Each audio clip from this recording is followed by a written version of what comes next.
Très bien, merci beaucoup à vous d'être présents et répondre à nos questions. Alors, le thème de la table ronde, c'est la data clé du service client dans un monde numérique.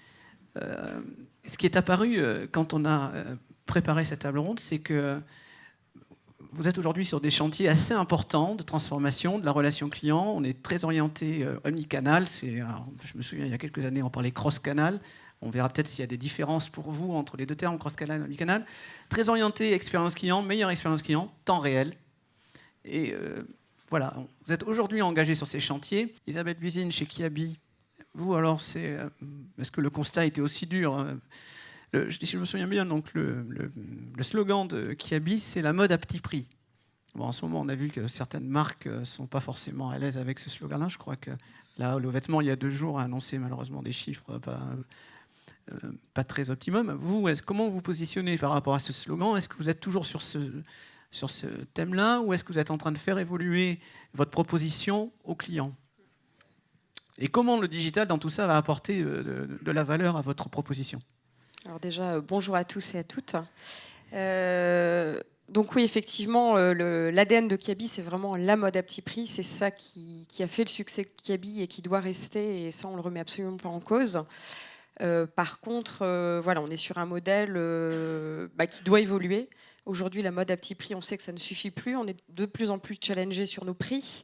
Un marché qui est quand même plutôt déflationniste. Et donc, effectivement, voilà, grosse réflexion sur comment apporter de la valeur aux clients par le prix, certes, mais pas que par le prix. Et du coup, avec un pilier autour de la relation client, du service, qu'on a rajouté, en fait.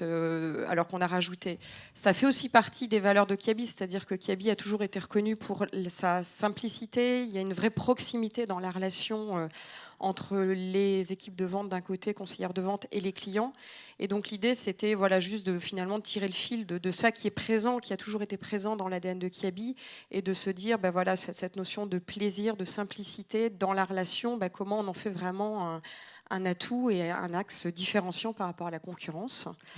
Voilà, et donc pour répondre à votre question, le rôle du digital, j'ai envie de dire, dans tout ça, c'est quoi? C'est tout simplement de se dire, le client, il est par essence en recherche de services qui vont lui faciliter la vie. On est sur une cible avant tout familiale, des mères de famille qui travaillent, qui n'ont pas beaucoup de temps. Et donc, voilà, j'ai envie de dire, le digital, le multicanal, le cross-canal, c'est ça, c'est apporter du service au client pour lui faciliter la vie, qu'il ait le choix à tout moment entre je viens en boutique, je vais sur le site web, je navigue sur mon mobile, et donc voilà, quel service on peut apporter au client pour vraiment jouer sur cette complémentarité des canaux de vente. Très bien. Et donc, vous êtes engagé également, comme Renault est engagé dans une transformation en relation client, vous êtes dans une même transformation, le plan étant à 2020. Alors, 2010-2020, vous devez être leader en 2020, d'après ce que j'ai compris. Oui, 2020, c'est-à-dire qu'on travaille chez Kiabi voilà, sur un processus de vision. Donc, on a engagé ce processus de vision à 10 ans, de se dire, voilà, c'est comment on veut se projeter à 10 ans. C'est un peu ça notre guideline. Voilà, et c'est ça qui a permis effectivement de mettre en place tout un processus de transformation de l'entreprise, d'abord autour du cross-canal, et maintenant autour de la connaissance client. Très bien. Voilà. François Coutan, Canal+, groupe Canal+, parce que maintenant, c'est pas que la chaîne, il y a aussi tout un ensemble de chaînes thématiques, et puis aussi Canal Play, je crois, et CanalSat également. Oui, c'est ça, Canal+, CanalSat et Canal Play, qui est le dernier produit qui est ce qu'on appelle de la SVOD. La VOD par abonnement. Donc, Renault, Kiabi, sur des secteurs très concurrentiels, c'est exactement la même chose pour vous. Aujourd'hui, sous cette pression-là, qu'est-ce que vous êtes amené à faire? Parce qu'en face de vous, il y a un Netflix qui est arrivé il y a 1 mois et demi, 2 mois, qui propose en pure player des programmes déversés depuis les États-Unis. Vous, aujourd'hui, quelle est la situation du groupe Canal+ face à ces propositions? En fait, nous, la transformation digitale, c'est pas tellement qu'on l'a souhaité, elle s'est imposée à nous. Alors, on va dire de 2 axes. On a eu la concurrence assez forte qui a commencé à partir du milieu des années 2000, principalement les opérateurs télécoms, avec le développement du triple play en France, quand même une spécificité très particulière. Aujourd'hui, il y a quand même 16 millions de foyers français sur les 28 millions qui reçoivent la télé par la box d'un opérateur FAI. Donc ça nous a challengé très fortement. Et c'est-à-dire que la télé, qui n'était pas un objet connecté, est devenue connectée et de façon massive. Donc, et ça nous a, entre guillemets, posé des questions sur c'est quoi la télé et nous a obligés à repenser l'expérience télé et surtout que la télé devienne aussi ce qu'on appelle, elle est passée d'un monde du direct à un monde à la demande, et en particulier ce qu'on appelle le replay, le M6 Play, MyTF1, etc. Je pense que vous devez à peu près tous maintenant être habitués à ce type de vocable. Et aussi le fait que la télé, qui avant était dans l'écran, ce qu'on appelait la télé, et en fait la télé maintenant est présente sur tous les écrans, donc les 4 écrans, et ça change quand même beaucoup de choses. Donc ça, en gros, ça nous a imposé, donc par des acteurs qui étaient plutôt, on va dire, français puis européens. Et là, en fait, on a aussi l'arrivée des acteurs Internet, donc on va parler des GAFA, mais aussi donc de Netflix, qui sont quand même plutôt des acteurs best in class dans la transformation digitale et la data. Et donc, on est obligé de bouger à cause de ça. Donc ça, c'est plutôt la pression extérieure, ce qui fait que le digital, entre guillemets, c'est pas un sujet où il y a un grand plan de transformation, c'est que notre modèle a été complètement chamboulé par ça, et on se pose plein de questions, sachant que notre actionnaire Vivendi aussi s'en est posé plein, et on est passé d'un opérateur un peu hybride, on avait des télécommunications et du média, à un acteur qui veut devenir pur média, et qui décide aussi d'investir dans des plateformes qui se veulent mondiales. Donc, bon, Dailymotion n'est pas encore une plateforme mondiale, mais on va dire que ça traduit un peu cette ambition. Et l'autre élément sur le digital, c'est qu'on est aussi dans une économie qui s'est beaucoup resserrée, liée à cette pression concurrentielle. Et notre économie se resserrant, on a dû transformer nos modèles opérationnels. Et le digital a été le facteur principal, on va dire, de transformation de ces modèles et surtout de générer des gains assez importants dans les modèles de relations clients, dans les modèles logistiques, dans les modèles d'animation et de vente. La part du digital dans nos ventes dépasse les 50%.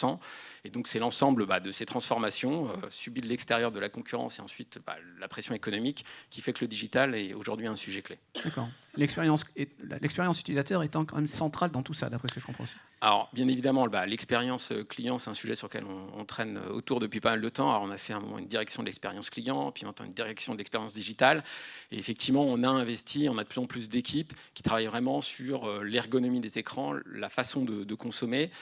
Alors, on a encore énormément de progrès à faire, surtout que, entre guillemets, notre référence est des acteurs comme Netflix ou Google, etc. Donc, on va dire que la concurrence est rude, mais donc on a peut-être un peu moins de rentabilité et un peu moins de chiffre d'affaires, mais on essaie d'avoir quelques idées. Et donc, on travaille avec pas mal de ressources en interne, mais aussi on fait appel à des écosystèmes de type start-up pour nous aider à progresser sur ces éléments-là. Et en particulier, c'est autour de Canal Play, qui est notre produit un peu nouveau en termes de consommation. On a pas mal investi sur des expériences assez extrêmes dans l'utilisation de la personnalisation et de la recommandation dans le parcours de consommation de vente. Très bien. Merci pour ce premier tour de table. Alors justement, on commençait à parler investir avec des startups, développer.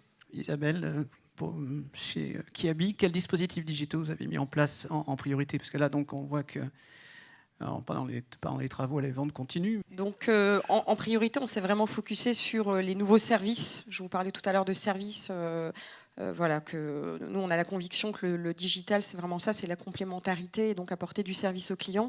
La complémentarité entre web, mobile et magasin. Tout en ayant, vous êtes quand même très web to store. Il faut que le client vienne plutôt en magasin. Alors, mais je pense qu'on a tous la même problématique, c'est-à-dire que les conversions sur les sites web restent malgré tout très faibles par rapport au taux de transformation que l'on a en magasin. Donc effectivement, le web... Enfin, le web doit être et est marchand et c'est une business unit à part entière qui doit être rentable et qui l'est, mais chez Kiabi, je parle de chez nous bien sûr, mais qui a également cette vocation effectivement de générer du trafic en magasin, de préparer l'avenue en magasin et enfin, j'ai envie de dire c'est ce que font nos clients, donc c'est pas nous qui le voulons, c'est que nos clients vont sur le site web avant de se déplacer en magasin. On est sur des magasins de périphérie, c'est quand même engageant, les clients prennent leur voiture et donc voilà, il y a vraiment cette volonté. Enfin, j'ai envie de dire, on a travaillé sur ces sujets-là aussi parce que nos clients nous l'ont demandé. Vous parliez de focus group chez Renault. On a également mené des focus group pour nous aider à définir nos priorités. On a écouté nos clients et effectivement, la première chose que nous ont dit nos clients, c'est aidez-nous à optimiser notre temps. Nous, on ne veut pas se déplacer, venir en magasin pour rien. Donc, les premières choses sur lesquelles on a travaillé, c'est ce qu'on a appelé chez nous le product locator, à savoir, je suis sur le site web, j'ai la possibilité de voir magasin, enfin plutôt un produit qui m'intéresse, de voir s'il est disponible dans mon magasin, dans ma taille, dans le coloris que je souhaite, avant de me déplacer. Ça, c'était la première chose. Ensuite, ils nous ont dit, bah oui, mais on aimerait bien que vous alliez un petit peu plus loin, à savoir non seulement je peux voir s'il est disponible, mais j'aimerais pouvoir le réserver et être sûr que je vais le trouver quand je vais arriver dans mon magasin. Et donc là, on a travaillé sur un service dont on est assez fiers parce qu'il rend un vrai service à nos clients et on pense, on est plutôt précurseur dans le domaine du retail textile. Donc la e-réservation, je réserve mes produits sur le site web le soir quand mes enfants sont couchés, et je viens quelques jours plus tard récupérer tout ça en magasin. Je ne paye rien à l'avance, je ne paye rien sur le site web. On est sur du textile, les clients veulent vraiment essayer, toucher les produits avant de les acheter. Et donc là, on joue vraiment sur la complémentarité, c'est-à-dire je gagne du temps en amont sur le web, j'arrive en magasin, c'est prêt, je n'ai pas besoin de faire tout le tour du magasin, de chercher mes produits. Et c'est vrai que c'est ce qui est souvent pénible potentiellement pour nos clients en magasin, surtout s'ils ont des enfants. Là tout est prêt, ça m'attend en cabine d'essayage, j'essaye, ça me va très bien, je paye, ça ne me va pas, je laisse, il n'y a vraiment aucune obligation d'achat. Donc on a vraiment travaillé sur cet aspect-là, et puis après on a travaillé dans l'autre sens, c'est-à-dire de se dire, il y a vraiment une problématique majeure pour le client, c'est il se déplace, il veut trouver ce qu'il est venu chercher, et donc inversement, comment est-ce que le client qui s'est déplacé en magasin, on peut lui rendre service s'il ne trouve pas. Oui, parce que vous n'avez pas toutes les références. On n'a pas toutes les références, on a des magasins de taille variable. Et donc là, on a travaillé sur des bornes services dans nos magasins pour pouvoir présenter l'exhaustivité de l'offre aux clients, et inversement, qu'ils puissent faire une réservation. C'est-à-dire, je suis venu, j'avais repéré tel article dans le tract promotionnel que j'ai eu dans ma boîte aux lettres, je ne le trouve pas. Là, je peux, grâce à la borne service, le y réserver, et donc, possibilité de venir le rechercher quelques jours plus tard en magasin. Ça, c'est la première phase. Et là, on va attaquer la phase suivante aussi. Je me le fais livrer à domicile. Je n'ai pas besoin de revenir en magasin. Très bien. François Coutange, chez Canal+, vous êtes très centré sur comportement du client, recommandation des produits, aide à la navigation dans les programmes. Ça fait déjà pas mal de temps que vous travaillez avec des startups. Vous en êtes où aujourd'hui sur ces aspects-là ? Alors, notre stratégie ces dernières années a été de mettre en place des décodeurs qui étaient connectables chez nos clients. Donc aujourd'hui, on a près de 2 tiers de notre base, donc de nos 6 millions d'abonnés B2C qui ont une télé connectée. Et puis, depuis 3-4 ans, c'est surtout sur les devices mobiles sur lesquels on a aussi travaillé. On a aujourd'hui à peu près 20% de nos clients qui, tous les mois, utilisent nos applications sur le web, sur PC, sur smartphone ou sur tablette. Et donc, ça nous donne une énorme quantité d'informations qui nous permettent de mettre en place des nouveaux services, en partie autour de la personnalisation et de la recommandation, qui est entre guillemets, ce qui est le plus visible pour le client final. On a aussi beaucoup travaillé sur ce qu'on appelle les métadonnées autour des contenus pour que l'expérience autour de l'information programme soit très riche et la plus fluide possible. Et aussi, c'est utilisé au quotidien pour optimiser nos actions de vente, de montée en gamme et de rétention, voire de personnalisation de nos processus impayés, où en fonction du fait si vous aimez le foot ou le cinéma, on va événementialiser votre courrier d'impayé en fonction de vos goûts. Ça, c'est des exemples assez concrets. Ça fait toujours plaisir. Au moins dire, si vous allez rater le Classico, vous pouvez régler par carte bleue assez simplement, appelez-nous. Et puis en plus, vous serez traité prioritairement, parce que bien évidemment, on va reconnaître votre numéro de téléphone, on sait que vous êtes en impayé, et on va vous mettre sur une compétence, bien évidemment, avec un haut niveau de service. C'est le genre de choses très concrètes qu'on est amené à faire. Un autre élément, ça a été de mettre à disposition de l'ensemble de nos chargés de clientèle, puisque notre relation client est principalement par le téléphone, même si aujourd'hui les médias digitaux commencent à prendre une part très importante, que ce soit du chat ou de l'email. Et donc là, le chargé de clientèle a directement à côté de sa fiche client, où il a bien évidemment les informations classiques administratives et de coordonnées, et bien évidemment bancaires. On a surtout des informations sur sa consommation, ses goûts, est-ce qu'il a connecté son décodeur, est-ce que vous en êtes comme chez Netflix ? Est-ce que vous me proposez ce que je vais aimer ? J'étais à l'événement Le Web il n'y a pas très longtemps, c'était fin décembre. Au Doc de Paris, et il y avait France Télévisions qui présentait. Enfin, il y avait sur le stand de France Télévisions. Ils avaient fait un gros investissement sur. Voilà. Ils avaient deux. Alors, un, c'est par exemple, on vous proposait des programmes selon votre activité cérébrale. Donc, si vous étiez plutôt énervé, on vous proposait quelque chose qui correspondait à votre état d'activité mentale. Et il y avait une autre proposition où, à partir du premier clic qu'on faisait, on commençait à vous proposer des programmes qui étaient ceux que les gens comme vous avaient déjà pu choisir. On a développé plusieurs solutions de recommandation, soit en interne, qui est plutôt, on va dire, une playlist. Alors, sachant que nous, ce qu'il faut bien avoir en tête, c'est qu'on est à un niveau foyer. La relation qu'on a avec le foyer, elle n'est pas avec l'individu. Et donc, on fait plutôt une playlist foyer, alors qui chez nous s'appelle Eureka, qu'on fait depuis pas mal de temps. Le vrai sujet est plutôt notre capacité à le déployer sur tous les écrans, parce qu'on a un écosystème technologique assez complexe, parce qu'on a nos box. On a les box de chacun des opérateurs FAI. Donc on est chez Orange, on est chez SFR, on est chez Numéricable, on est chez Free et Bouygues. Et puis chacun a plusieurs versions de box. Donc c'est des problématiques technologiques. Et donc en fait, notre vrai enjeu, il est d'aller plus vite dans notre capacité à déployer. Donc en fait, on sait bien faire de la recommandation entre guillemets en back-office, notre capacité à exploiter est un peu moins bonne. Donc ça, c'est ce qu'on fait sur Canal+, CanalSat, où la recommandation est importante. Alors est-ce qu'elle marche ? Un peu moins. Est-ce qu'elle marche aujourd'hui? En tout cas, on a un taux de visionnage de notre recommandation qui est quand même assez correct. Est-ce qu'elle sert à quelque chose pour Canal+ et pour l'utilisateur? Alors, aujourd'hui, c'est une valeur sur laquelle, en particulier, il y a 2 marques sur lesquelles on a décidé de mettre la recommandation en avant. C'est CanalSat, qui est une offre multithématique assez riche. Et donc là, on a un catalogue à la demande qui est très conséquent, avec des films de première fenêtre ou de deuxième fenêtre, c'est, on va dire, des films récents. Le vrai problème, c'est que vous avez 6000 contenus et c'est comment se retrouver dans ces 6000 contenus. Donc ça, donc la recommandation a vraiment été un des piliers de la marque. On a investi des GRP dessus. Et les résultats, ça... Les résultats, c'est qu'on a déployé fortement le service à la demande et l'utilisation de notre service Eureka. Aujourd'hui, le niveau d'expérience qu'on propose aux clients ne nous paraît pas encore satisfaisant. Donc là, on est plutôt dans les étapes de proto qu'on développe en interne et on va déployer normalement une nouvelle expérience cet été sur un petit segment de clients et puis en fonction, on le déploiera de façon plus massive. Mais on ne va pas se cacher que ça mettra près de 2 ans pour être présent chez tous nos clients sur l'ensemble des écosystèmes techniques. Mais je pensais que ça réduisait le churn aussi. Alors, ça, j'y reviendrai après. Ensuite, l'endroit où, par contre, on allait plus vite sur la recommandation, c'est avec Canal Play, où on a là travaillé aussi avec... donc la première partie, on le fait tout en interne. La deuxième expérience de recommandation est avec une start-up qui s'appelle Speedeo, qui travaille avec pas mal d'acteurs du marché, qui est une start-up française. Et en particulier, là, on a intégré des dimensions de personnalisation de la recommandation assez fortes, parce que sur ces catalogues de type SVOD, en fait, je n'ai pas énormément d'informations au départ sur les goûts du client, et donc je lui pousse des recommandations, et en quelques clics, j'essaie de qualifier. Donc on a développé entre guillemets, un écran qui s'appelle Suggest, qui globalement vous propose des principaux titres qui vous permettent de qualifier assez vite, en fait, entre 3-4 films, vos goûts principaux, et derrière, on est capable de personnaliser complètement votre vitrine de consommation. Donc ça, c'est vraiment la partie où on investit le plus. Et aujourd'hui, l'enjeu, il est moins dans la capacité à savoir avoir des algorithmes, c'est vraiment l'expérience et avoir un écran simple et une expérience compréhensible par le client, parce qu'il ne faut pas se cacher entre tout ce qu'on voit et tout ce qu'on lit tous les jours quand on est un peu dans le monde des médias et la réalité des usages, il y a un écart énorme. Donc nous, déjà, aujourd'hui, nos vraies priorités, c'est que les gens utilisent au maximum nos services à la demande. Et aujourd'hui, on a encore des marges de progression qui sont importantes. Ensuite, c'est de savoir utiliser des fonctionnalités de type start-over.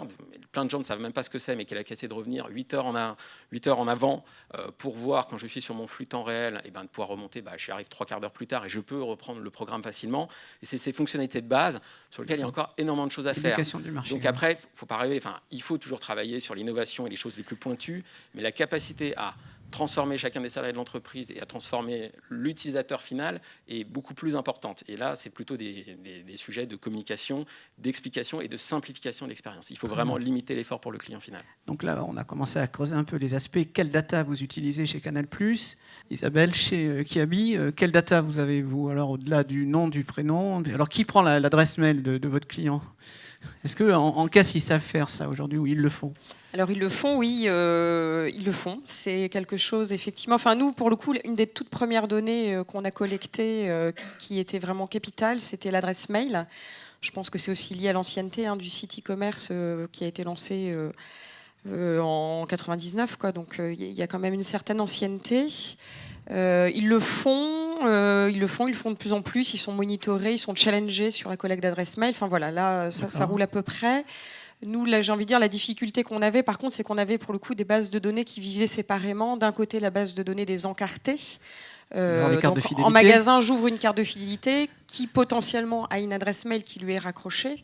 Et en parallèle, sur le site web, on a des comptes web en fait. On avait des comptes clients avec d'un côté une clé d'entrée qui était l'adresse mail, de l'autre côté une clé d'entrée, un identifiant unique qui était un numéro de carte de fidélité. Donc effectivement, nous, là, le premier enjeu, ça a été d'unifier ces bases de données. Donc on a travaillé sur un projet de référentiel client unique. Alors vous êtes un peu dans une démarche similaire, c'est créer ce référentiel unique. Alors voilà, nous, enfin voilà, on a pour le coup bien avancé sur ce sujet et j'ai envie de dire, c'était vraiment, pour le coup, pour nous, pour nous c'est le socle, c'est vraiment la base. C'est ça qui va vraiment nous permettre de reconnaître, quand on se parle de cross-canal, le client, il est cross-canal. Il va par définition, pour lui, il ne résonne pas en canal de vente, il résonne en moment d'achat. Je vais parfois sur le web, je vais parfois en magasin. Et donc, nous, l'enjeu, il était là. Il était vraiment de pouvoir connaître et reconnaître le client sur tous les points de contact. En caisse, en sur caisse, le web alors, si on se parle du magasin, il y a la caisse. Maintenant, on a ces bornes service. Effectivement, le site web, le mobile, le call center. Voilà, donc pour nous, c'est ça l'enjeu. C'est ça qui a motivé la mise en place du référentiel client unique. Et j'ai envie de dire, voilà, c'est vraiment maintenant le socle, le point de départ pour aller plus loin dans la personnalisation de la relation client. Vous parliez du coup, quelles données quelles données, ça va être, c'est tout ce qui est historique d'achat. Au-delà des données nom, prénom, adresse mail, téléphone, etc.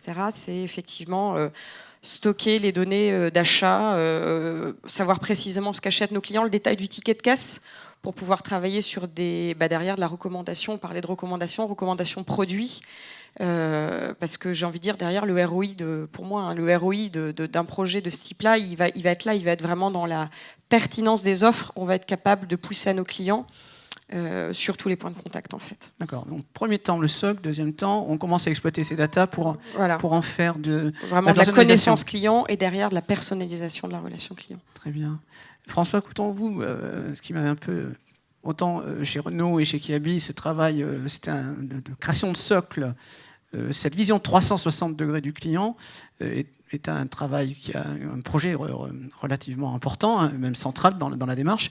Et vous dites, vous, tout de suite, vous l'avez eu, cette vision 360, en fait, ou quasiment. On a eu la chance qu'on a une relation avec nos clients depuis quand même longtemps. Donc, on a une base qui est globalement très bien centralisée, bien dédupliquée et avec une qualité de coordonnées de très bon niveau. Aussi bien l'adresse en courrier, l'adresse mail, on est à plus de 70%. Bien évidemment, les coordonnées bancaires. Ça fait rêver, peut-être. Les contacts clients. Donc, on va dire sur le périmètre. Pour faire simple, CRM Billing, on est plutôt bien structuré et on a des démarches de centralisation et de type dataware depuis longtemps. Et là, en gros, depuis les années 2000, ce qu'on a surtout commencé à développer, c'est la collecte des usages. Parce qu'en fait, jusqu'au milieu des années 2000, en fait, on ne savait pas vraiment ce que regardaient individuellement foyer par foyer nos clients. On avait que les données de médiamétrie, qui est un panel de 5000 foyers, 7500 individus qui drive le marché de la pub. Donc, ce n'était pas une donnée très exploitable en CRM.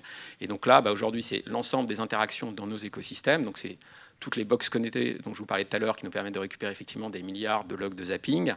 Ensuite, c'est tout ce qui se passe sur nos sites web où là aussi on collecte de façon assez massive. Et ensuite, là, on est plutôt entre guillemets les prochaines frontières pour nous. C'est plutôt de gérer plus seulement nos abonnés, mais aussi nos prospects. Et donc là, maintenant, on rentre dans ce qu'on appelle chez nous le PRM après le CRM, qui pour nous est une notion importante parce que pendant des années, on ne gérait que des abonnés. Les prospects, on n'en avait rien à faire. On va dire comme le monde est un peu plus compliqué, on chérit beaucoup plus nos prospects et entre guillemets, on va avoir à peu près le même niveau standard le standard de gestion sur nos prospects, sur nos abonnés. Et puis enfin, il y a toute la collecte sur les réseaux sociaux où par essence, la télé est un média très social, nos clients sont très présents et sur lequel on commence à déployer des connecteurs. Par contre, il ne faut pas se cacher que ce soit Facebook ou YouTube, ce sont des intermédiaires qui cherchent à devenir de plus en plus opaques, même si on va dire Facebook est un peu plus ouvert que YouTube. Alors YouTube, on est très présent, mais on voit rien et notre capacité à monétiser est très très faible, mais ça reste un partenaire avec lequel on discute. Facebook, on voit un peu plus de choses, mais bon, on voit bien qu'ils cherchent à reprendre la main sur le player vidéo.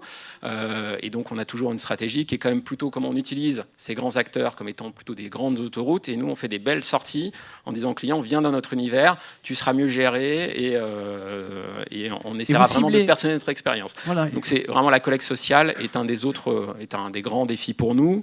Et enfin, c'est comprendre le client, mais c'est aussi mieux qualifier nos contenus, puisqu'on a un enjeu sur la recommandation de contenu. Et les réseaux sociaux détiennent une information assez riche sur l'attitude et le comportement des clients vis-à-vis des contenus. Donc ça nous permettra de gagner. Et puis enfin, un des grands chantiers pour nous, c'est la modernisation des mesures d'audience qui drivent le marché publicitaire, télé, où si on ne bouge pas, on va dire que le modèle publicitaire du web risque d'absorber. Donc Google et Facebook sont assez en avance, Amazon travaille aussi, Apple aussi. Donc on est dans un projet de transformation de notre modèle publicitaire où on va utiliser de la data et de la programmatique, alors tous les termes à la mode du monde de la pub, avec les ad exchange, les ad serveurs, les SSP, les DSP, et je ne sais plus lequel, les RTB, j'avais oublié RTB. Et puis aussi, on fait de la DMP, mais enfin bon, on va dire, pour nous, la DMP est un sujet qui est encore intéressant, mais qui n'est pas un sujet que l'on a plein de choses à faire encore, même si on a des protos DMP avec 1000 merci qui sont entre guillemets en production depuis récemment. Donc vous êtes au même stade que Renault, c'est-à-dire c'est exploratoire. La DMP, elle est en production, mais ce que je veux dire, c'est un petit sujet dans notre modèle économique, c'est optimiser notre dizaine de millions d'achats d'espaces digitaux. Voilà, sur un modèle où en France on fait 3,3 milliards de chiffre d'affaires, c'est tout petit comme sujet. Bon, très bien. Donc voilà, c'est pour ça que cette donnée-là, et pour nous, elle est moins essentielle que notre modèle, parce que nos foyers passent entre guillemets 6 heures par jour devant leur écran télé, et c'est l'information la plus riche. Alors que l'écran télé, ça peut être bien évidemment le smartphone, le PC ou la tablette. Très bien. Et j'ai cru comprendre aujourd'hui que vous allez plutôt vers une personnalisation temps réel, qui était un des enjeux, parce qu'effectivement, vous avez parlé des réseaux sociaux, où vous pouvez mieux qualifier les prospects qui, au travers d'informations que remonte Facebook, par exemple, à partir du nom, de l'adresse, vous pouvez savoir quels sont ses goûts. Mais maintenant, vous allez vers le temps réel dans la recommandation. C'est vrai qu'historiquement, on a plutôt... Et à quelle date, d'ailleurs ? Du dataware, on va dire J+1.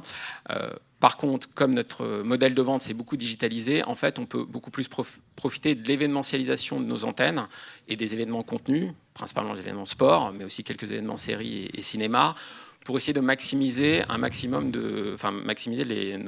notre taux de transformation. Et donc là, l'idée, c'est de récupérer en temps réel les trafics qu'on peut avoir sur nos sites web, mais surtout chez nos partenaires FAI, dans les portails de vente de nos partenaires FAI.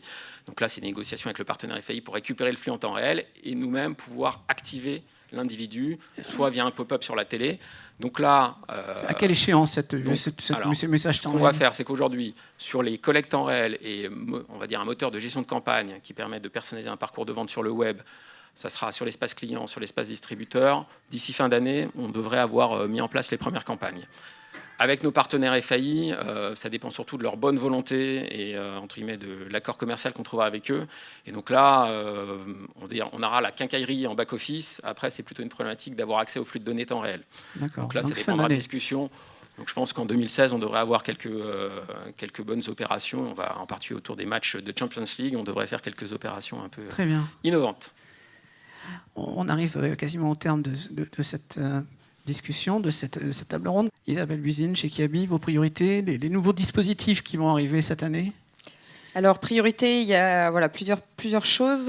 La première, autour de la connaissance client, effectivement, on a mis en place le socle, le référentiel client unique. Maintenant, c'est la suite, c'est vraiment la connaissance client pour, après, personnaliser la relation client. Donc là, c'est un gros projet, c'est des compétences aussi qu'on a internalisées chez nous autour de la connaissance client. C'est des outils. Alors c'est quoi ces compétences par exemple ? Data scientist, data mining. Ah, vous en avez alors ? Oui. Vous avez un data scientist. Voilà, pas beaucoup. Pour l'instant, il y a 2 personnes qui travaillent là-dessus, mais en tout cas, c'est le début.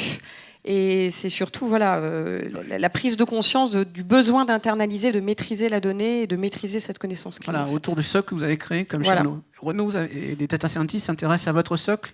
On en cherche, on recrute d'ailleurs. Donc j'ai envie de dire, la première priorité, elle est là.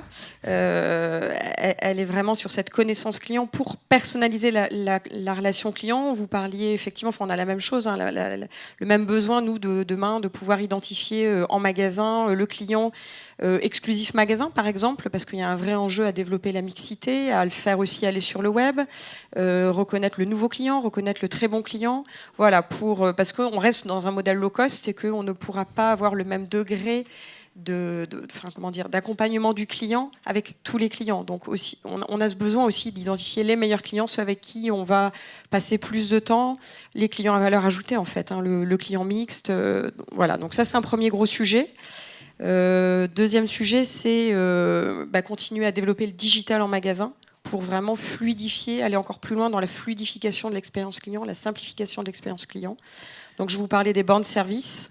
On en a aujourd'hui déployé une quarantaine. L'idée, c'est d'être plutôt à une centaine d'ici à la fin de l'année, avec un projet qui est également international. On n'a pas non plus 150 pays, mais en tout cas, c'est la France, c'est l'Espagne qui a démarré, c'est l'Italie qui va arriver. On travaille aussi sur la Russie. Donc, un gros sujet qui impacte, on travaille, on parlait tout à l'heure, je ne sais plus qui parlait du fait que ça impacte toute l'entreprise, et c'est vrai qu'on travaille main dans la main avec les DSI, mais c'est aussi un travail main dans la main avec les équipes de formation, avec le réseau, parce qu'il y a vraiment chez nous une vraie transformation du métier autour de la vente, de la relation client qui est en train de s'opérer. Voilà, avec un métier qui est beaucoup plus centré, qui va être de plus en plus centré sur le client par rapport à ce qu'il était avant. Donc tout un accompagnement aussi managérial et de formation, d'accompagnement des équipes. Et la place du mobile dans tout ça? Et le mobile, effectivement aussi, qui fait partie de nos priorités. On parlait de temps réel, on parlait d'objets connectés. Pour moi, le premier objet connecté, c'est le mobile. C'est vraiment quelque chose que le client a dans sa poche en permanence. Donc le mobile, j'ai envie de dire un petit peu comme le site web, on a des enjeux marchands sur le mobile. C'est aujourd'hui une plateforme marchande qui fonctionne très très bien, mais on a aussi des enjeux de service avec le mobile in-store, le mobile en magasin, et donc des projets effectivement sur comment apporter plus de services aux clients grâce à son mobile. Donc aujourd'hui, c'est je dématérialise ma carte de fidélité, c'est je peux déjà finalement avec l'application mobile scanner un produit et s'il n'est pas disponible dans ma taille, je vais pouvoir le y-réserver directement en magasin. Donc ça s'accompagne aussi de la mise en place progressive du Wi-Fi dans nos points de vente. Donc ça, c'est ce qui existe et on travaille sur d'autres services, des nouveaux services qui vont arriver également sur le mobile. Très bien. Donc, enrichir la connaissance client à partir du socle, tel que chez Renault, c'est mis en place. François Couton, chez Canal+. C'est des points que j'ai évoqués. Donc, nous, c'est d'aller du foyer à l'individu et passer de la gestion uniquement d'abonnés à la gestion aussi de l'ensemble de nos clients, en particulier de nos prospects. Ça, c'est le premier grand thème. C'est continuer à compléter nos sources de collecte, et donc en particulier les réseaux sociaux et les écosystèmes mobiles qui sont assez permissifs. Alors, ça pose quand même quelques questions, mais on va dire qu'on va quand même regarder ce qu'on peut récupérer et les capacités à avoir la timeline de nos clients. La timeline, d'accord. Voilà. Tout ce qu'ils consomment. Voilà. Pas ce qu'ils consomment, c'est aussi où ils sont, à quel moment dans les transports, à quel moment ils sont chez eux, à quel moment ils sont au travail, et éventuellement comment cette information peut être pertinente. Voilà. Après, on a un autre enjeu qui est quand même toute la problématique autour de la sécurité de l'information et l'utilisation et dans le respect entre guillemets de la réglementation française et européenne. Il y a quand même pas mal de choses qui sont en train de se passer, et c'est donc toujours être dans un modèle qui soit quand même dans l'intérêt du client final et dans le respect de la réglementation, qui pour nous est un sujet important. Et puis enfin, c'est tout ce qui est l'amélioration du produit et de l'expérience client, où on va continuer à investir pour faire les plus belles expériences et utiliser la connaissance qu'on a de nos clients pour améliorer cette personnalisation et faire rencontrer les meilleurs contenus. Si possible en temps réel, l'expérience client. Oui, ça, on le fait déjà sur Canal Play et on le fera dans pas très longtemps sur Canal+, CanalSat. Écoutez, je vous remercie tous les trois. Mais on peut...